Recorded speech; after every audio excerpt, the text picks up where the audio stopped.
We begin on just another day in Gotham City, where we see Dr. Thomas Wayne. As a routine matter, he has to undergo some tests and be diagnosed as insurable in order to renew his insurance. When he leaves his talk with the doctor, he steps into the elevator and finds himself face to face with the Penguin.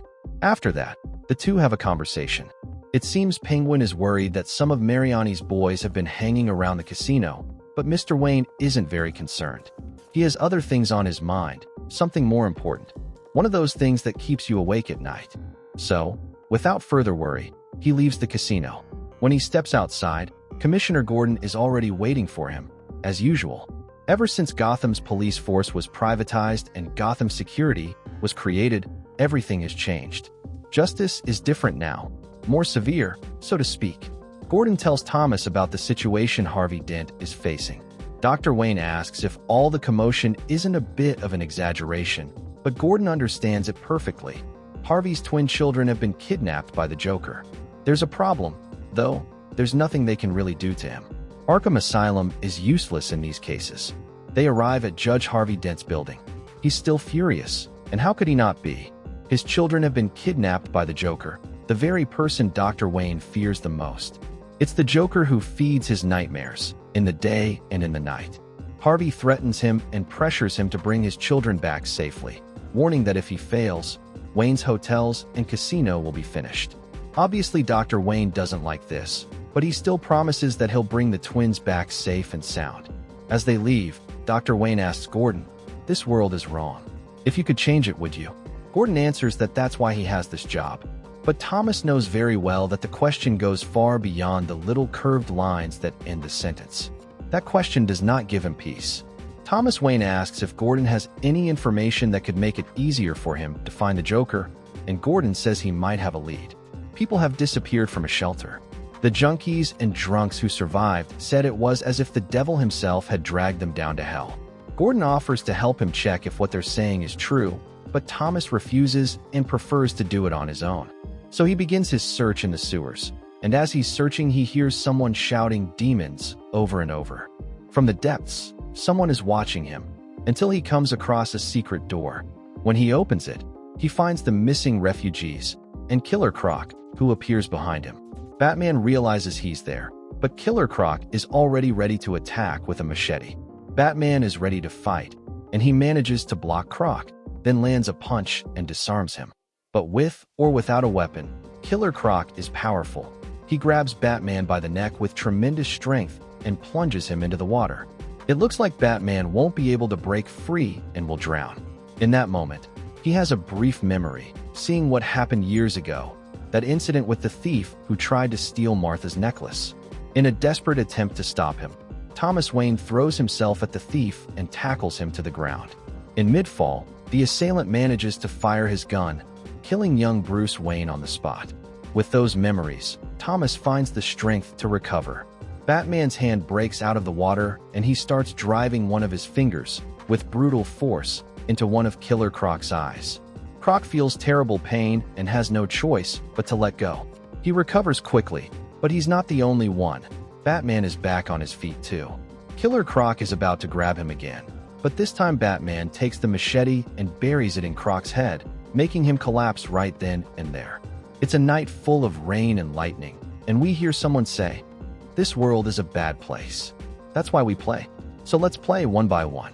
Let's play Mommy and Daddy. Since there are three of us, one body has to be Daddy, and someone has to be the baby. Mommy will entertain us, and then he's going to show up." We see that it's the Joker, tormenting the little twins. The next morning, Gordon calls the Penguin. He's calling about the question Thomas asked him. Was it a challenge? Was he being tested? Is he out of his depth? Penguin calms him down, and once Gordon is a bit more composed, he says he's going to see Oracle, since she might have a more precise lead. On the way, he keeps thinking and thinking. There she is, Selina, sitting in her chair, surrounded by cats. She tells him they found a pizza delivery guy down at the docks. His body shows a tragic and horrible death, in a way only the Joker could manage. She gives Gordon the details. Through tears, she asks him why a monster like that is still alive. She knows that when Batman finds the twins, he'll do what's right for them, but what's right is never really right. Later, Gordon tells Thomas everything he knows. so they can investigate whether the Joker has been to any pizzerias in the city and track him down that way. Gordon says that before mobilizing a security team against the Joker, he's going to make sure they're on the right track. Thomas Wayne tells him he'll be there in half an hour. Gordon tries to stop him because he doesn't want him to face the Joker, but Batman has no intention of sitting around doing nothing. Meanwhile, the Joker keeps torturing the twins. Children only know joy, right, kids? That and fear.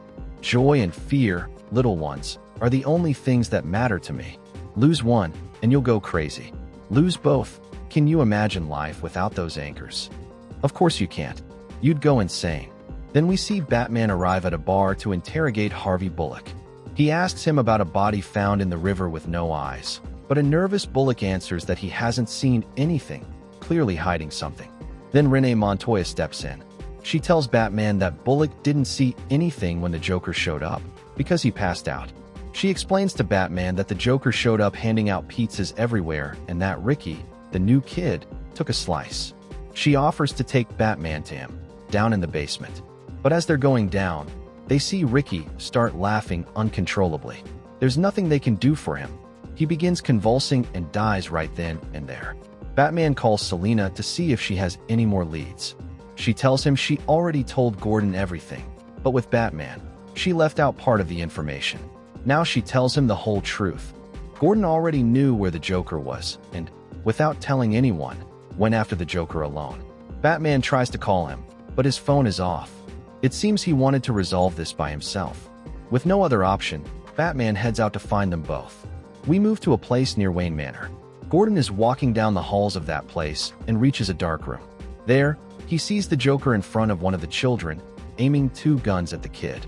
Seeing this, Gordon doesn't hesitate. He goes in and shoots the Joker. As the shot hits and the Joker begins to fall slowly, we realize it wasn't the Joker at all, but one of the twin children. She was standing on a chair, with the guns taped to her hands. Gordon has just shot one of the twins.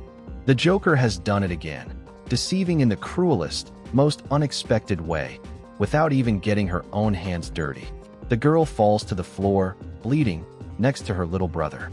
He's in shock, unable to believe what just happened. Gordon doesn't know how to react. He's devastated and tries to revive the girl, but he can't do anything. Then we see the Joker emerge from the shadows and, with a knife, slice Gordon's throat, saying, "She's not going to hear you." They never do. After that, we see Batman talking with Selina. She tells him they're receiving images from Gordon's cell phone and gets some photos of the boy wearing Gordon's glasses. Then the Joker laughs harder than ever, again and again, each cackle louder than the last. Later on, we see Batman arrive at the place, but it's already too late. In a fit of desperation, he starts shouting, "Damn you! What have you done this time? Martha, not again, Joker." And the Joker answers, "Oh yes, dear, again and again and again. All your mistakes piling up. I wouldn't want to be you, almost as much as I hate you." The feeling is mutual. Batman goes inside only to see a complete massacre. The boy is holding his little sister, unable to do anything, and Gordon is already dead. There's nothing Batman can do for him. But suddenly, the little girl makes a faint sound. She's alive, and Batman is there to help them. He manages to bring the girl back. Meanwhile, the Joker hides in the shadows. Batman succeeds, and the girl wakes up. He then removes the tape covering her mouth. We get another flashback and return to the day Bruce died. The thief fired, and the bullet hit him in the chest. Thomas tries to resuscitate him and tells Martha to go get help, but she's in shock. Martha can't believe what's happening, but Thomas forces her to snap out of it. Martha immediately runs back toward the theater and begs a policeman to call an ambulance. Thomas screams his son's name in desperation. He checks Bruce's pulse and gives him mouth-to-mouth, but it's already too late. Martha returns with a police officer only to find out that her son is dead. At that moment, Thomas breaks down in tears. We come back to the present and see the Joker stepping out of the shadows, holding a hammer in her hands and saying, "How dare you, you idiot?" There's another flashback. Months have passed since Bruce Wayne's death. Martha still misses him, but the time has come to move on and let him go. Martha is going through therapy sessions, but she's not responding to the treatment. Thomas tells Martha that he misses Bruce too, and he misses his smile. In that same memory, we see Thomas Wayne stalking Joe Chill. the man who murdered his son, from the shadows. Sparing no expense, Thomas gets all the information he needs to find the man's whereabouts.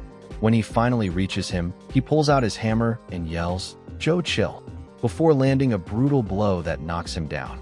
With Joe on the ground, Thomas lifts him slightly and starts beating him with his bare hands. The blows are so many and so savage that he ends up killing him on the spot. Days later, Thomas comes home to break the news that the murderer is dead, but Martha reacts in a way he didn't expect. "See? I'm smiling," she says. And we see that she has cut her own face so she can have an eternal smile.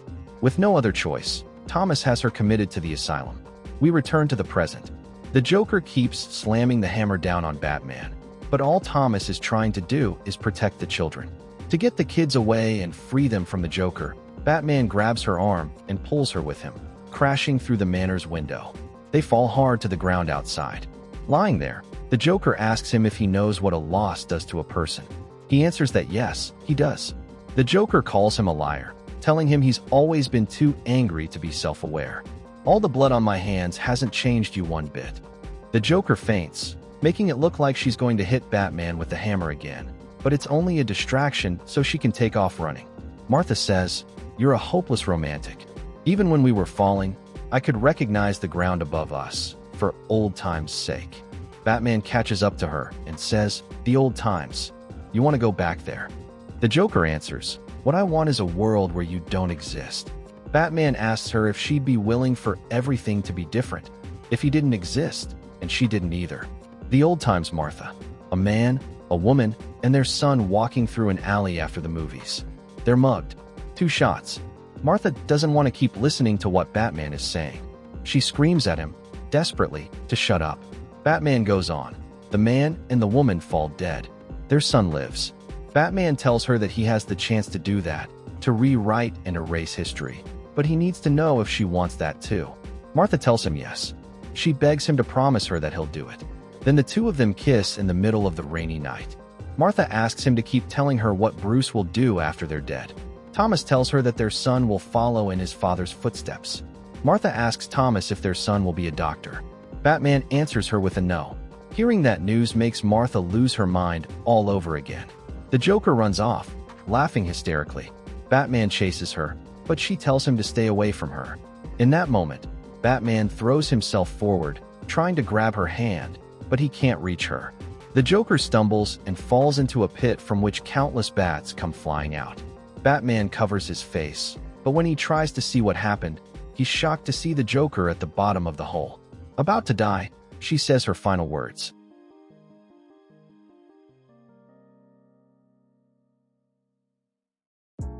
Thank you very much for watching this video. Don't forget to comment, like, and subscribe for more content like this. I'm TJ Prime, and see you in the next video.